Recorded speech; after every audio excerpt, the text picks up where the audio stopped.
ফজরের নামাজের সুন্নতের পরে মা বোন সহ সবার জন্য আমলটা করবেন। কি এর মেয়ে প্যারাসিটামল খান, সব রোগের ঔষধ সূরাতুল ফাতিহা। ফজরের নামাজের সুন্নতের পরে ফরজের আগে 11 বার দরুদ শরীফ পড়বেন। কয়বার? সময় কম থাকলে সাল্লাল্লাহু আলাইহি ওয়াসাল্লাম, সাল্লাল্লাহু আলাইহি ওয়াসাল্লাম। কয়বার? এরপরে বিসমিল্লাহ সহ 41 বার আলহামদু সূরা পড়বেন।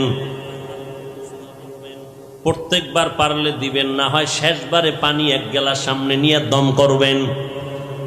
শেষে 11 বার দরুদ শরীফ। তাহলে সূরা ফাতিহা কয়বার? 41 বার বিসমিল্লাহ সহ। শুরুতে 11 বার দরুদ, শেষে 11 বার দরুদ। এক গ্লাস পানির মধ্যে দম দিবেন, বা এক জগ পানির মধ্যে একটা বোতলে নিয়া ঘরের সবাই পানিটা পান করবেন শেফার নিয়তে, কোনো ঔষধ লাগবে না। এই আমলটা ফরজ আর সুন্নতের পরে, ফরজের আগে করবেন। যদি কারো সময় না থাকে ফরজ নামাজ পড়িয়া হলো আমলটা করবেন। ইনশাআল্লাহ আমার আল্লাহ সূরা ফাতিহার বরকতে আপনার সব রোগের থেকে শেফা দান করবেন। যেই